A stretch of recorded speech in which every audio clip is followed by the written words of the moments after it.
আমি এরপরে ওই আয়াতে যাচ্ছি। এই ক্ষেত্রে একটু ব্রেক রেখে আল্লাহ নবীকে বেঈমান কাফেররা প্রশ্ন করেছেন, নবীজি তারিখ বলেননি, তখনও আল্লাহ উত্তর দিয়েছেন, কিন্তু তারিখ বলেননি। আল্লাহ কি উত্তর দিলেন? হে আমার নবী, তুমি বেঈমান কাফেরকে শোনাও, ফাইদা বারিকাল বাসার, তোমাদের চোখগুলো স্থির হবে। চোখ স্থির মানে কোন এক আশ্চর্য জিনিসকে যখন আপনি দেখবেন আপনার চোখ দাঁড়িয়ে যাবে। যদি আপনি সকালবেলায় উঠে হরিশ্চন্দ্রপুর বাজারে যান আর যদি 20 কেজি ওজনের একটা কাতলা মাছ দেখতে পান, আপনার চোখটা কি হবে? ও আল্লাহ, চোখটা বেরোবে না? বেরোবে না, দাঁড়িয়ে যাবে। কোরআনে এই শব্দ আল্লাহ ব্যবহার করেছে, ফাইদা বারিকাল বাসার, তোমাদের চোখগুলো স্থির হয়ে দাঁড়িয়ে যাবে। কখন? ওয়া কাসাফাল কামার, যেদিনে চন্দ্র আলোহীন হবে। ওয়া জুমিয়াশ শামসু ওয়াল কামার, ওয়া জুমিয়াশ শামসু ওয়াল কামার, যেদিনে চাঁদ আর সূর্যকে আমি একটা রাস্তায় টক্কর খাইয়ে দেব, এক্সিডেন্ট করাবো। চন্দ্রগ্রহণ, সূর্যগ্রহণ, কোরআন বলছে কুল্লু ফি ফালাকি ইয়াসবাহুন, সূরা ইয়াসিন। সবাই নিজের নিজের কক্ষপথে চলমান, নিজের নিজের রাস্তায় তারা চলছে। এক্সিডেন্ট করাবেন আমার আল্লাহ কিয়ামতের দিনে, তাদেরকে মুখোমুখি সংঘর্ষ করাবে। তারা নিজের রাস্তায় চলছে। চন্দ্রগ্রহণ কি করে হয়? চন্দ্র যখন সূর্যকে ওভারটেক করে তাকে বলা হয় চন্দ্রগ্রহণ।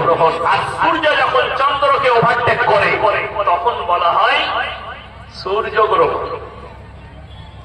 উদাহরণস্বরূপ বলি, এই যে রোডটা দেখছেন হাই রোড, এখানে দুটো গাড়ি যাচ্ছে, একটা গাড়ি দাঁড়িয়ে আছে, তার পাশে যখন ওভারটেক করবে ওপারে যে ছায়াটা পড়ছে, ছায়াটা কার পড়বে? এই গাড়ির না, যেটা ওভারটেক করছে তার। যে ওভারটেক করছে তার ছায়া তার কাছে পৌঁছাবে। যখন চাঁদ সূর্যকে ঢেকে এরকম করে ওভারটেক করে, চাঁদের আলো পৃথিবীতে আসে, সূর্যের আলো থেকে যায়। সূর্য যখন চন্দ্রকে ওভারটেক করে, চন্দ্রের আলো ঢেকে যায়, সূর্যের আলো পৃথিবীতে এসে পৌঁছায়, তার নাম চন্দ্রগ্রহণ, সূর্যগ্রহণ। আল্লাহ কোরআনে বললেন, তোমরা বুঝতে পারবে কিয়ামতের আলামতের মধ্যে একটা আলামত, ওয়া জুমিয়াশ শামসু ওয়াল কামার, চাঁদ আর সূর্যকে আমি একটা রাস্তায় টক্কর খাওয়াবো। ইয়াকুলুল ইনসানু ইয়াউমাইদিন আইনাল মাফার, মানুষ মনে মনে ভাববে কোথায় আমরা পালালে বাঁচি। কাল্লা লা ওয়াজার ইলা রাব্বিকা ইয়াউমাইদিনিল মুস্তাকার, সেদিনে নিজের রবের কাছে, আল্লাহর কাছে দণ্ডায়মান ছাড়া বিকল্প কোনো রাস্তাই থাকবে না। বেঈমান কাফেররা প্রতিনিয়ত ইসলাম বিরোধী।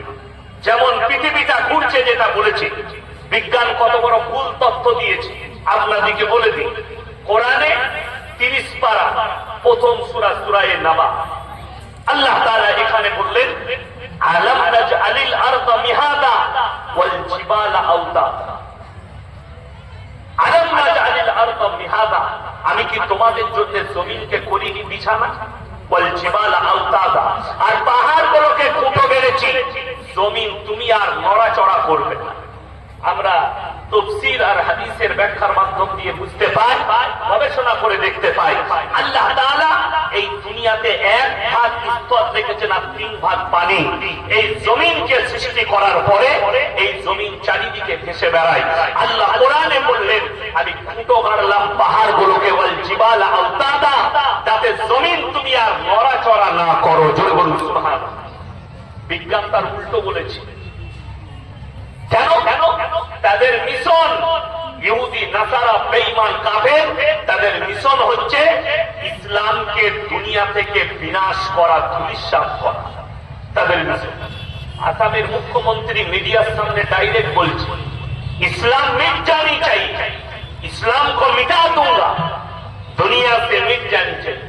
बड़ी दुख की बात है, आप तो बड़ी दूर की बात, जरा इतिहास उठाकर देख लो, फिरौन आया था मूसा को मिटाने, खुद मिट गए। नमरूद आया था इब्राहिम को जलाने, खुद खत्म हो गए। আমার নবী জনাবে মুহাম্মদুর রাসূলুল্লাহ সকলে বলুন সাল্লাল্লাহু আলাইহি সাল্লাম, তিনি কাবা ঘরের মধ্যে কোরআন খুলছেন। বেঈমান কাফেররা কাবা ঘরের বাইরে তাবলীগ শুরু করেছে। কাফের বেঈমান মুনাফিকরা কি তাবলীগ? কোরআন আয়াত অবতীর্ণ হলো নবীজির কাছে। কখন? বেঈমান কাফেররা যখন বাইরে তাবলীগ করতে লেগেছে, আল্লাহ নবীর কাছে আয়াত অবতীর্ণ হলো। কি হলো? ওয়াকাল আল্লাযীনা কাফারু লা তাসমাউ লিহাযাল কুরআন ওয়ালগাউ ফীহি লাআল্লাকুম তাগলিবুন। হে আমার নবী, বেঈমান কাফেররা তাবলীগ করছে, নবী যে কোরআন আবৃত্তি করে সেই কোরআন তোমরা শ্রবণ করো না। হাততালি মারো আর কানেতে আঙুল দাও, হাততালি মারো আর কানেতে আঙুল দাও। তাদের যে কোরআন তারা শ্রবণ করছে নবী, সেই কোরআন তোমরা শ্রবণ করো না। আল্লাহর কসম, আজকে পৃথিবীতে 250 কোটি মুসলমান ইসলামকে তারপরও রুকা যায়নি। আর এরা বলছে দুদিনে রাজত্ব পেয়ে বলছে আমি ইসলাম কো মিটাতে। আজকে ভারতের অবস্থা বড় নাজুক। কেন জানে? আপনি খালি ইমানের ওপরে টিকে নেই বলি, আপনার কাছে দ্বীনি শিক্ষা নেই বলি। আজকে জানে ইসলামকে, কোরআনকে, এই দাড়ি টুপিকে, মাদ্রাসা মসজিদকে সব থেকে বেশি গালি কে দিচ্ছে? মুসলিম ঘরের ছেলেরা। যদি বলেন প্রমাণ দেন, নাম্বার 1 তসলিমা নাসরিন কোন হিন্দু ঘরে জন্ম নেয়নি, মুসলিম ঘরে জন্ম নেয়নি। প্রতিনিয়ত গালি, নবীজির উপরে তহমত লাগিয়েছে। আজকে বলুন, আপনার কাছে দ্বীনি শিক্ষা না থাকার কারণে, এডুকেশন না থাকার কারণে একটা বেঈমান কাফের রাসূলের বিরুদ্ধে কথা বলছে, আপনার উত্তর দিবার ক্ষমতা। আমি তো বলেছি, अरे हिंदुस्तान के कुत्ते मीडिया वालों, बिकने वाले मौलवी को मत बैठाओ। अगर हिम्मत है तो हम लोग जैसा बाप के बेटा मौलवी से एक मर्तबा बैठ के दिखाओ, हम छट्टे के दूध याद दिला देंगे इंशाअल्लाह। तुम किसको बुला रहे हो? जो बिकने वाला मौलवी है उसको बुला रहे हो, जो इस्लाम के बारे में उसको मालूम नहीं है, हदीस और कुरान के बारे में मालूम नहीं। आज के नबीजिर উপরে তহমত রাখছে। আল্লাহ নবী বিবি আয়েশাকে 6 বছর বয়সে নিকাহ করেছে। বলে না বেঈমান কাফেররা নবীজির জন্য। আরে নাজিয়া ইলাহি খান, এটাও মুসলিম ঘরের মেয়ে, কলকাতায় থাকে, কোন এক পাটির পাট্টা লাগিয়েছে। আমি কালকে জলসায় বলেছি, কুত্তা 2 টাইম ভোগতা হ্যায়, কুকুর 2টো সময় চিল্লায়। एक तो जब कुत्ता पागल हो जाता है तब भौंकना शुरू करता है, दूसरा उसका मालिक जब पीछे खड़ा होता है तब भौंकता है। যদি বলেন এক্সাম্পল, আপনি যান দিল্লি, মুম্বাই, কলকাতায় যান, সকালবেলায় ধর্মতলায় কিংবা গঙ্গার ধারে যারা কোটিপতি লোক, তারা কুকুরের বেলটা ধরে আছে, কুকুরের গলায়। ও লোক দেখলি করে না, ও জানে তো মালিক আমাকে ধরে আছে, মারতে পারবে না। আর যদি গলায় পট্টি না থাকে, মোটি হারাম করছিল না, জানছে আমাকে বাড়ি মারবে। ঠিক বললাম? तो कुत्ता 2 टाइम भोगता है, एक तो तेरा मालिक पीछे खड़ा है तब भोगता है, और दूसरी जब वो पागल हो जाता है तब भोगता है। আল্লাহ নবী সাল্লাল্লাহু আলাইহি সাল্লামের বিয়ে বলছে 6 বছর বয়সে মা আয়েশা সিদ্দিকা রাদিয়াল্লাহু তাআলা আনহাকে বিবাহ করেছে, এবং 9 বছর বয়সে তিনি কি শুরু করেছেন? 9 বছর বয়সে তিনি শুরু করেছেন সংসার। আপনাদেরকে তথ্য দিয়ে যাচ্ছি, আপনারা এই তথ্যটা শোনাবেন। যদি কোন মুসলিম ভাই যারা ফেসবুক, ইউটিউব আর টুইটারে আমার জলসা শুনে 1 লাখের বেশি জলসা ছুটছে, আমি কোন ধর্মের বিরুদ্ধে গাল দিইনি, আর কোন দেব দেবীকেও গালি দেইনি। হে মুসলমান, আল্লাহ কোরআনে বলেছেন তোমরা কারো দেব দেবীকে গালি দিও না, কারো ধর্মকে গালি দিও না। সে তোমার আল্লাহকে গালি দিবে, আল্লাহ নিজে নিষেধ করেছে। তবে তুমি তাকটাকে নিজের মনে করো না, নিজের ধর্ম থেকে তুমি সরে যেও না। কোরআনে আছে লা ইলাহা ইল্লাল্লাহ ওয়া লা ইলাহা ইল্লাল্লাহ, তোমরা দুটো নৌকায় পা দিও না। আজকে মুসলমান দুটো নৌকায় পা দিচ্ছে। যদি বলেন কেমন করে, আপনাকে দেখাবো। মুসলমানের দুটো নৌকায় পা দিয়া কাকে বলে? আমার বর্ধমান জেলায় ছোট টাউনের কথা, টাউন থেকে আমার বাড়ি খুব কাছে, দিল্লি রোডের ওপরে বাড়ি আমার। ন্যাশনাল হাইওয়ে NH2, ভারতের 2য় নম্বর জাতীয় সড়ক, দিল্লি টু কলকাতা রোডের ওপরে পানাগড় বেস থেকে 15 কিলোমিটারের মাথায় বর্ধমানের দিকে যেতে আমার বাড়ি। আমার বাড়ি থেকে বর্ধমান 15 মিনিট লাগে, 6 লেন রোডটা। এই বর্ধমান টাউনে মুসলিমদের যুবকরা ফ্রি মদ পাবে বলে দুর্গা উৎসবে দুর্গা ঠাকুর ভাসাতে যাচ্ছে, মদটা খালি ফ্রি পাবে। আপনি অবাক হবে, মালদা টাউনে নেই, আছে মদ খাবার পার্টি আলাদা আছে। শান্তিনিকেতন বোলপুর, যেখানে কবিগুরু রবীন্দ্রনাথ ঠাকুরের বাড়ি, জায়গাটার নাম প্রান্তিক। আপনি যদি বোলপুরের ওপর দিয়ে কলকাতা যান বর্ধমান হয়ে, মালদায় চেপে হরিশ্চন্দ্রপুরে চেপে, তো একটা স্টেশন পড়বে, সেটার নাম হচ্ছে প্রান্তিক, বোলপুরের আগে।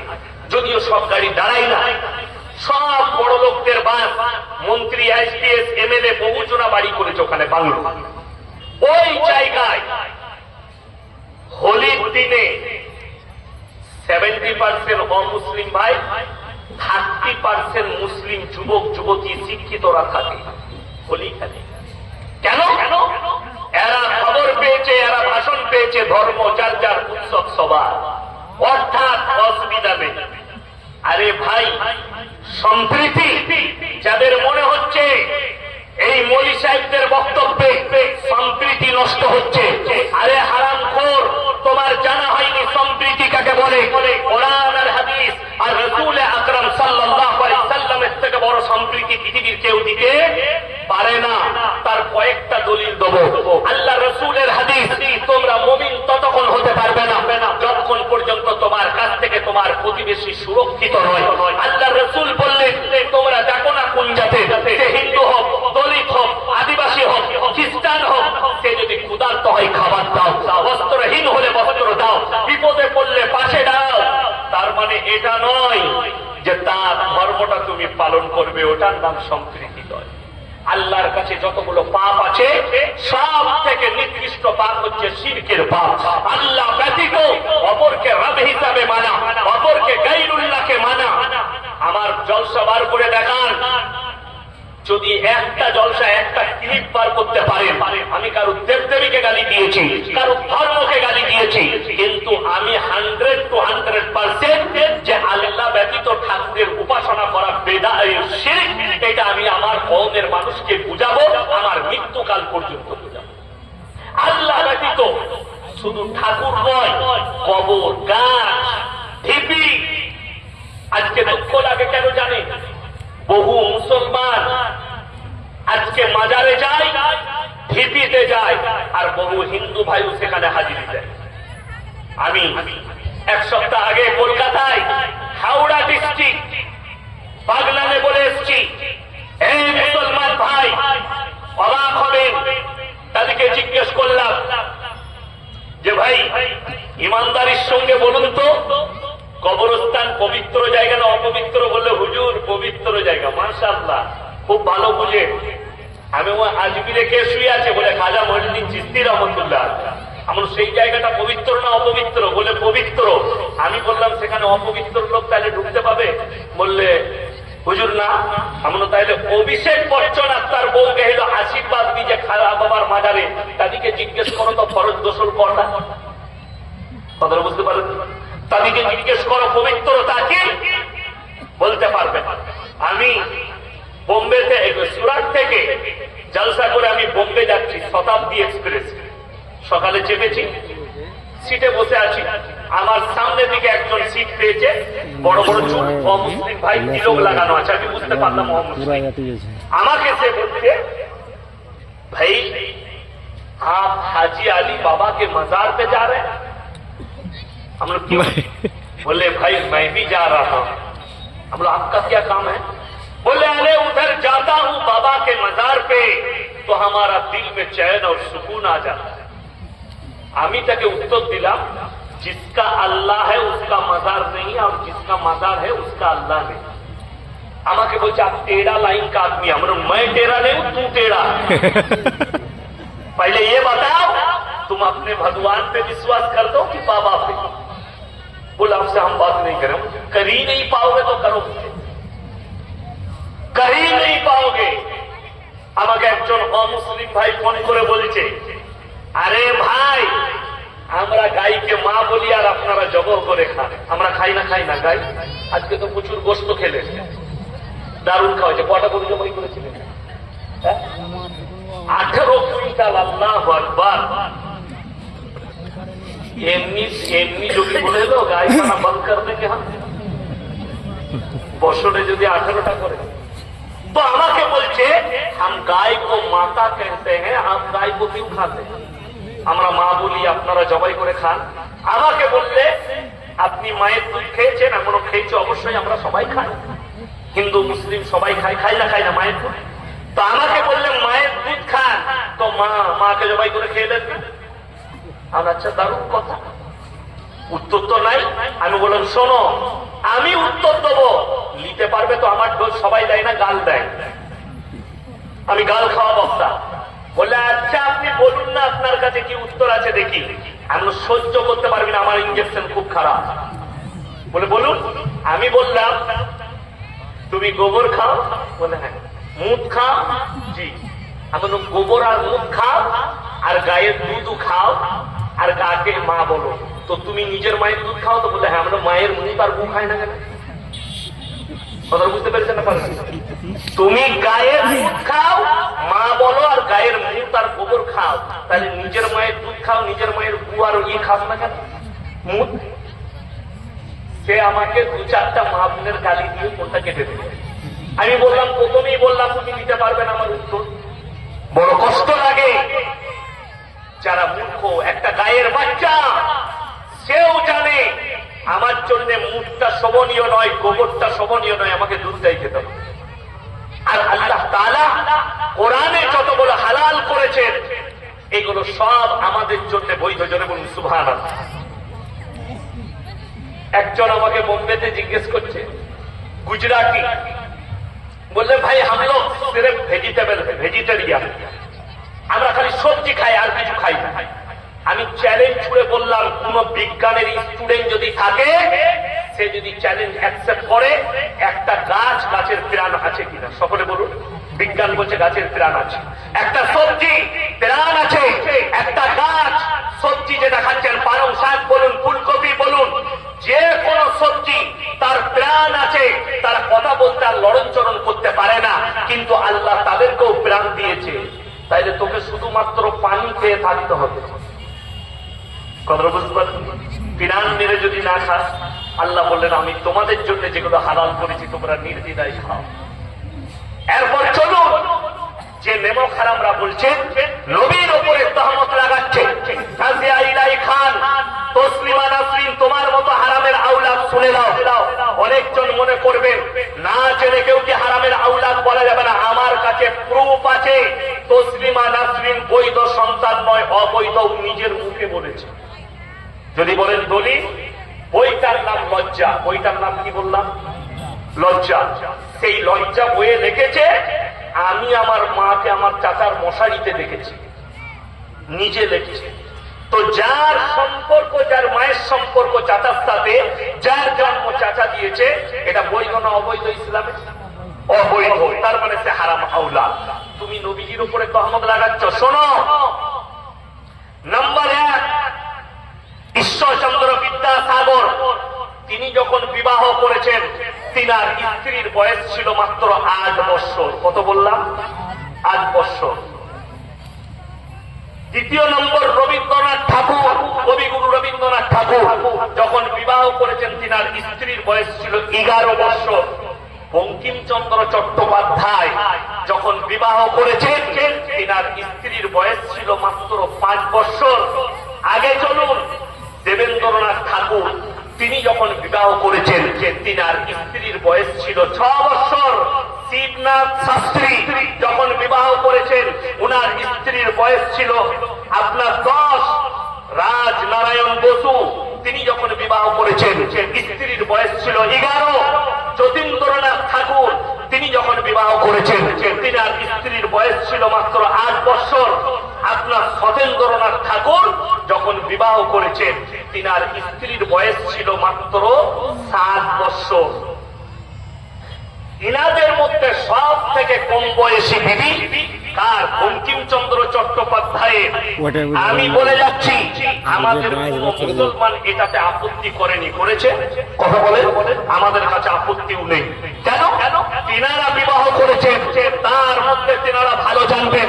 আজকে বলছে মুসলমান বাল্য বিবাহ করে, আল্লাহর নবী ছোট্ট মা আয়েশাকে বিবাহ করে নুপুর শর্মার মতো হারামের औलाद कान खुलकर सुन लो, अगर अल्लाह के रसूल ने 6 साल की आयशा को निकाह कर कर अगर गलत काम किया है तो मैंने जिन लोगों का नाम लिया इन लोगों के बारे में बोल के दिखाओ।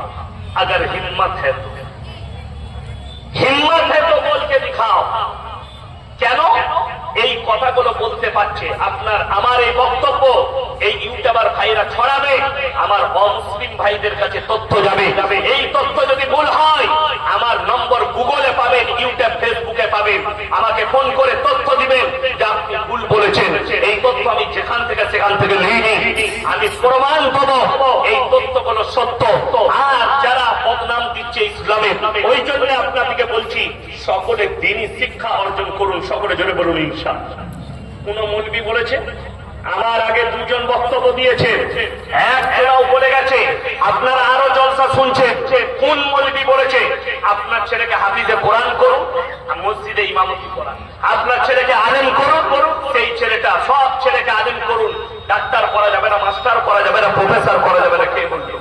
আপনার ছেলেকে নিয়ে আসুন এই মাদ্রাসায়, সাবলি চক মাদ্রাসায় নিয়ে আসুন।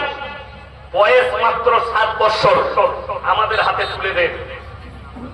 ওই ছেলেটার হাফেজ হতে 3 বছর সময় লাগবে। কত বললাম? 3 বছর। 3 বছর 7 আর 3 বয়স কত হলো? 10 বছর। এই হাদিসে কোরআনটাকে ভালো কোন স্কুলে কোন কনফেটে দেন, মিশনে দেন, এ ডাক্তার হোক, এ মাস্টার হোক, এ প্রফেসর হোক, ইঞ্জিনিয়ার হোক, এ সব হবে, কিন্তু বেঈমান কাফের তৈরি হবে না। তসলিমা নাসরিনের মা বাবা শিক্ষা দিয়েছে, কিন্তু দ্বীনি শিক্ষা না দেওয়ার কারণে হারামের औलाद তৈরি হয়েছে। নাজিয়া ইলাহি খান এর মা বাবা দেহ ব্যবসা শিখিয়েছে, কিন্তু দ্বীনি শিক্ষা দেয়নি। এদিকে দ্বীনি শিক্ষা দেয়নি, অর্থাৎ এই ধরনের বেঈমানের কাছ থেকে নিজেদের ঈমানকে সবাই বাঁচাবো। যদি বলুন ইনশাআল্লাহ। আর দ্বীনি শিক্ষা অর্জন করুন। আপনি জানেন না কতটা প্রয়োজন। বেঈমান কাফেররা আপনার উপরে জাল ছুঁড়েছে, আপনি ওই জাল থেকে বেরোতে পারবেন না। ওই জাল থেকে বেরোনো কঠিন হয়ে গেছে। ওই জাল থেকে বেরোনো আপনার আমার জন্য সহজ নয়। আজকে দেখলেন, আপনি ভেবে চিন্তে দেখুন, আপনি কি মালের বরকত পাচ্ছেন? পাচ্ছেন না। আপনার কামাইয়ের বরকত পাচ্ছেন কেন? একটাই কারণ যে আপনার কাছে, আপনার বাড়িতে, আপনার ফ্যামিলিতে ইসলাম নেই, ইসলামী কৃষ্টি কালচার নেই, নবীজির আদর্শ নেই, সাহাবীর বিবিদের আদর্শ নেই, নবী বিবিদের আদর্শ নেই। আপনার কাছে বরকত থাকবে কি করে? আপনি বরকত পাবেন কি করে? বরকত থাকার জন্য যারা মনে করছেন মরি সাহেব দোয়া করি, নামাজ পড়ি, কিন্তু দোয়া কবুল হয় না। তোমার জানা আছে দোয়া কবুলিয়াতের জন্য হালাল খাবার হচ্ছে শর্ত, তবে দোয়া কবুল হবে। এটা আমার আল্লাহ শর্ত রেখেছেন। 1 নম্বর হালাল খাবার। আজকে বেশিরভাগ ফ্যামিলিতে বেঈমান কাফেররা হারাম রুজি রোজগার ঢুকিয়ে দিয়েছে। যেমন আমার আগে বললেন, মানুষ পেশা করে নিয়েছে বিড়ি বাংলা, মানুষ ব্যবসা শুরু করেছে হারামের ব্যবসা হালাল মনে করে। মুসলমান আজকে একটা দ্বীনি কালচার করে ইসলাম বিরোধী। দেখুন আজকে জলসাগুলো, আগেকার যুগে আমি দেখেছি ছোটবেলায় যাত্রা পালা হতো, ফাংশন হতো, আর সেখানে বড় মেলা বসতো, ছেলে মেয়ে একসাথে মেলায় অবাধে মিলামিশা করতো। আজকে খালি স্টেজটা পাল্টিয়েছে, স্টেজটা হয়েছে জলসা, স্টেজটা হয়েছে দ্বীনি কালচারের, কিন্তু কারবার একই থেকে গেছে। যেখানেই জলসা সেখানেই একটা বড় মেলা দিচ্ছে, যেখানে ছেলে মেয়েরা অবাধে মিলামিশা করছে, অবাধে ঘোরাঘুরি করছে। অথচ কোরআনে আছে ইন্না শাইতানা লিল ইনসানি আদুব্বুম মুবিন, শয়তান হচ্ছে মানুষের প্রকাশ্য দুশমন। আপনার প্রকাশ্যে দুশমন যদি কেউ থাকে তার নাম হচ্ছে ইবলিস মারদুদ শয়তান। আপনাকে ধোঁকা দিবে। হাদিসে আছে দুটো মেয়ে, একটা পর নারী আর পর পুরুষ, তারা যদি এক কাছে হয় 3য় নম্বর যে লোকটা হাজিরি দেয় তার নাম হচ্ছে শয়তান, সে উস্কানি মারে। ব্যভিচারের আপনাকে ইমানদারির সঙ্গে বুঝাচ্ছি, আগুন আর মোম এক কাছে থাকলে মোম গলবে না? গলবে না, গলে যাবে। এই মোমের জন্য একটা কথা মনে পড়লো, আগুন আর মোম এদের সম্পর্ক বহুত গেহরা, লাগিয়ে দিলেই গলে যাবে, লাগিয়ে দিলেই গলে যাবে। চুম্বক আর লোহার সম্পর্ক কাছাকাছি করলে আকর্ষণ করে টেনে নিজের কাছে ছাঁটিয়ে ফেলবে। ঠিক একটা পর নারী আর পর পুরুষের সম্পর্ক একই এটাই, তারা যখন কাছে কাছে হবে শয়তান তাদেরকে ছাঁটিয়ে ফেলবে এবং জিনায় লিপ্ত করিয়ে দেবে। জিনা মানে আপনি কিছুই জানেন না। কিয়ামতের পূর্বে এমন একটা জায়গা আসবে, এমন একটা সময় আসবে, কিয়ামতের পূর্বে আমাদের সমাজে হারাম আওলাদে ভরে যাবে। আপনি রুখতে পারবেন? এটা বেঈমানদের মেহনত, ইহুদি নাসারাদের মেহনত, কাফেরের মেহনত, যে এদের মধ্যে হারাম আওলাদ গুলো প্রমোট পা, এরা দিন থেকে বিচ্ছিন্ন হয়ে যায়। এদের সম্পর্ক আলেমদের কাছ থেকে ছিনিয়ে নাও, এদের সম্পর্ক কোরআনের কাছ থেকে সরিয়ে দাও, এদের সম্পর্ক হাদিসের কাছ থেকে সরিয়ে দাও, এদের সম্পর্ক রাসূল আকরাম সাল্লাল্লাহু আলাইহি সাল্লামের কাছ থেকে আলাদা করে দাও। এরা বেঈমান কাফেরদের একটা বড় মেহনত, আর সেই মেহনতে তারা কামিয়াবি লাভ করেছে। আপনি অনুভব করতে পারবেন না তারা কত কামিয়াবি লাভ করেছে। আমরা কিছুই জানি না। এই বাবাজিদের বয়স আমার বাপের বয়স। এনারা শুনলে অবাক হয়ে যাবেন, এনারা আগেকার যুগের মানুষ, এনাদের মন পরিষ্কার পরিচ্ছন্ন। এনারা জানেই না যে কিভাবে আমাদের সন্তানকে প্রমোট করা হচ্ছে জিনা করার জন্য, অথচ সেইগুলোকে আমাদের সমাজ অ্যাকসেপ্ট করছে।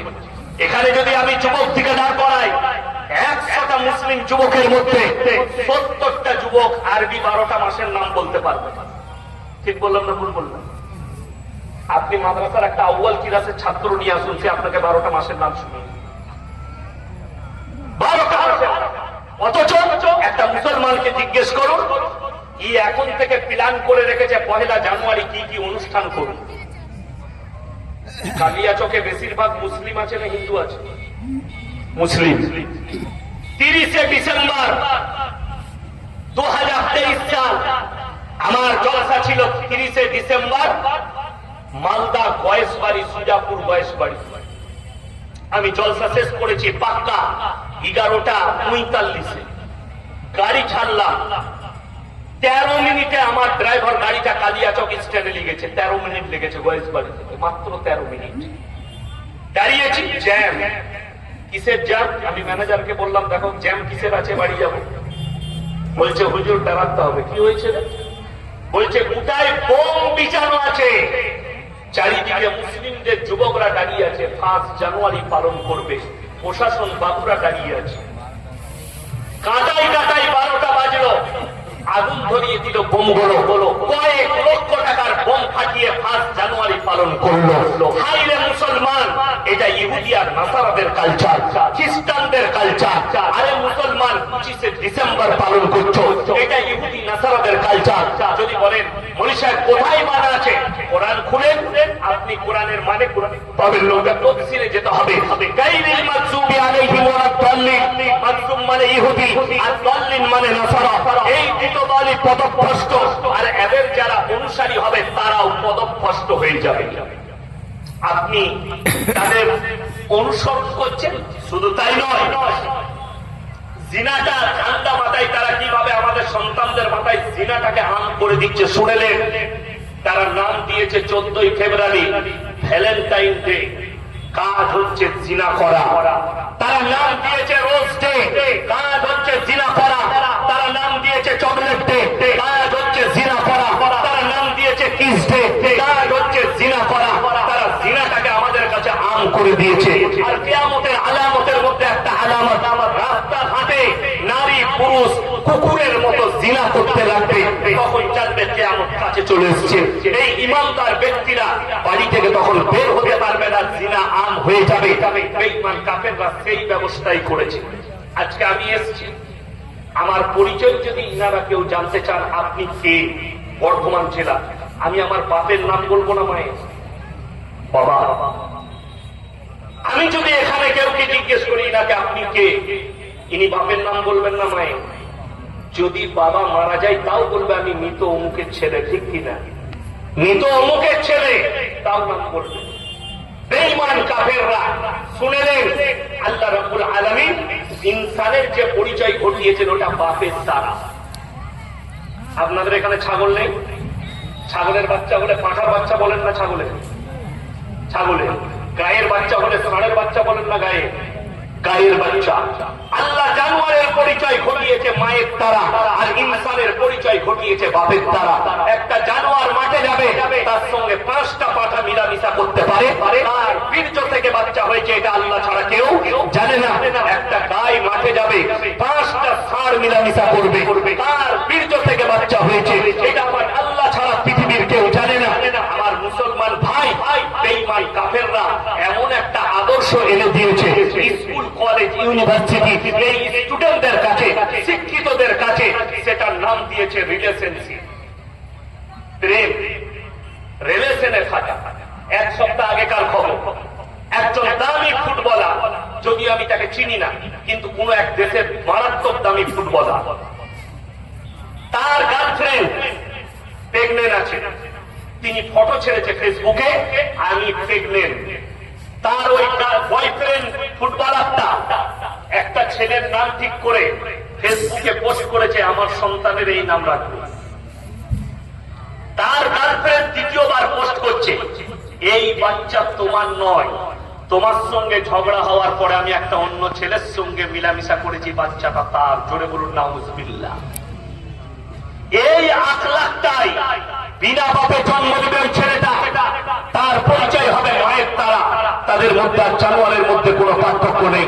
লন্ডন, আমেরিকা, জাপান, জার্মান, উত্তর কোরিয়া, দক্ষিণ কোরিয়া, চাইনা, ব্রাজিল, অস্ট্রেলিয়া, স্পেন, যতগুলো বেঈমান কাফের দেশ আছে তারা তাদের পার্লামেন্টে পাস করিয়ে ফেলেছে। এরপর থেকে কোন যুবক, কোন ছেলে যদি বাঁচতে চায় মায়ের পরিচয়ে বাঁচবে। তাদের মধ্যে আর জানোয়ারের মধ্যে কোনো পার্থক্য থাকবে না। আল্লাহর কসম খেয়ে বলছি, কিয়ামতের সকাল পর্যন্ত ইসলাম শরীয়তে এগুলো জায়েজ সন্তান হতে পারে না, এগুলো জারুক সন্তান আর হারাম সন্তান থাকবে। আজকে শুনেলেন মুসলমানের কাছে সব থেকে বড় বিপদ কি ছুটে এসেছে, এই মৌলবিদিকে না মানার কারণে, আলেমদের সংস্পর্শে না থাকার কারণে লোকের বউকে নিয়ে পালিয়ে গিয়ে ঘর করছে। তার আগের স্বামী তাকে তালাক দেয়নি, অথচ পালিয়ে গিয়ে ঘর করছে। হরিশ্চন্দ্রপুরের লোক বর্তমান টাউনে কাজ করছে, লোকের বউকে নিয়ে পালিয়ে গিয়ে ঘর ভাড়া করে আছে। সে হারাম করাবার মসজিদে নামাজও পড়তে যাচ্ছে, প্রকাশ্যে জিনা করছে এইভাবে। আমার বর্তমানের লোক মালদা ডিস্ট্রিক্টে লোকের বউকে নিয়ে পালিয়ে এসে ঘর করছে, আর হয়ে গেছে পরকিয়া। শুনে যান হে আমার মুসলমান ভাইয়েরা,